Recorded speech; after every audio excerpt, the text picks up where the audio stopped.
So you might be wondering to yourself, how can I possibly lower my energy bill? Energy is something that everybody uses, but it can be extremely expensive. In this episode, I'm going to show you how to cut your energy bill by over 50% by simply following a few simple tricks. And so before we get started, I just want to show you that this is not clickbait. Here I have our last energy bill and our current energy bill to show you the changes we made and the difference that it makes. Now the only difference is that the energy bill that costs the most is actually in fall. We're now in winter, the coldest time, and usually the time that people use the most gas. So I want to show you here. Check that out. This is our current energy bill. This is our last energy bill, and as you can see, over a 56% difference.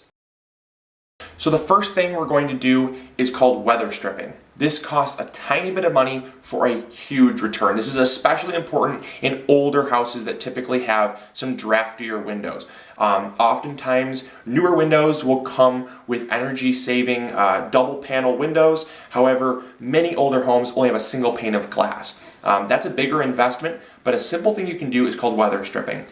There's weather stripping on the door here, and as you can see, it's simply a little rubber guide that you can pick up at any hardware store. Pop that on the bottom, and what it does is when you shut it, it creates more of an air seal here that does not allow cold air to draft through the bottom. Now let's check out the windows. Now the next thing we did was seal our windows. We use this here. This is just foam window seal, and essentially what it does is it creates a real tight seal on your windows to prevent any drafts from coming in. I'll show you what I'm talking about. So on the bottom of the window and the top of the window, we've actually ran that foam stripping all along there so that it creates a real nice seal and doesn't allow any air to come in. Now the next thing we've done is something that not a lot of people ever think about, and it's how warm your house is heated. Now your house is typically heated by gas. Now if your house is heated by like electric or wood, this would not pertain to you, but many houses are heated by gas. And that gas can cost a lot of money if you have your house heated warm, obviously. Now what people fail to understand is that the body difference between 68 degrees and 70 degrees is very nominal. You won't notice a difference at all. And I can promise you, because we have our house heated at 67 to 68 degrees. And the difference that will make in your heating bill is about $10 per degree. It's crazy how much that difference will make. So the average home is around 70 degrees to 72 degrees.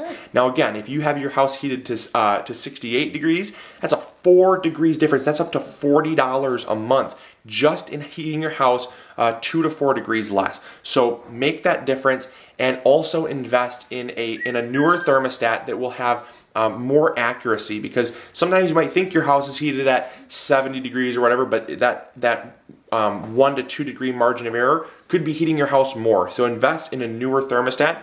You're saving you a lot of money. Now the next thing you can do is, if you have a heated basement, leave the basement door open. The basement will have heat coming up because hot air rises. And if hot air rises and you have the door closed, it's essentially leaving all that hot air downstairs. It has a hard time coming up through the ceiling, but if you leave the door open, it's going to draft up, and it's going to heat your house during the night.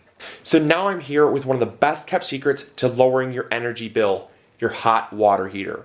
If your hot water heater is ran by gas, they typically have a thermostat on the hot water heater if you have a newer one. Obviously, ours here is only about 5 years old. It's I think about 3 years old actually, and so it does have this hot water thermostat. Now, usually what they come with is very hot, hot and low, and pilot. Ours was set to very hot when we got it. If yours is set to very hot, this means that the hot water heater, even if you're not using your hot water, it will heat the water to keep it very hot for you, so when you need it. We have it set to hot, and in fact hot is even too hot at times, and so we will be lowering it to medium.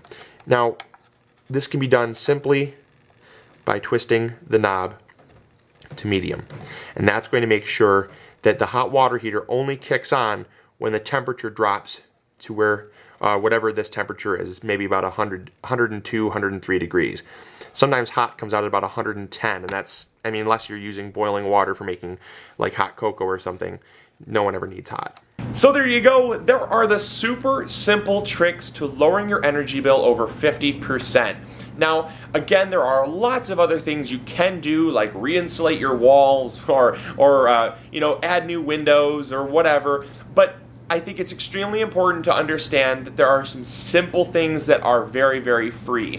One other one that I did not yet mention that we did do is by adding energy-saving blinds. Now, energy-saving blinds are something that are going to cost a little bit of money now, but they will have a great benefit in the future in savings. We have energy-saving blinds on the way. We got them from Menards, and they were about $100 for our windows, and you want to make sure that you do that. That's going to add on even more savings. So even without the energy-saving blinds, we're able to save $110. I'll be posting a follow-up if you want, once we have the energy-saving blinds in, how much more that saves us. 'Cause I think we can get down to about $50 a month for energy, which is incredible given the fact that we were spending almost $170 a month on gas. It was just mind-blowing.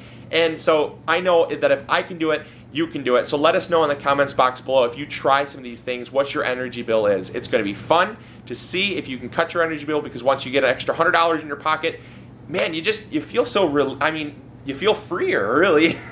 So whether you throw that in the bank account for a rainy day fund or whether you decide to still spend it on something different on your budget, it's just nice to know that you are relieving your budget of some of that money that's truly easy to be saved. So anyways, I'll catch you later. This is Luke from the My Gardener channel reminding you to grow big or go home, and in this case, save big or go home. See ya.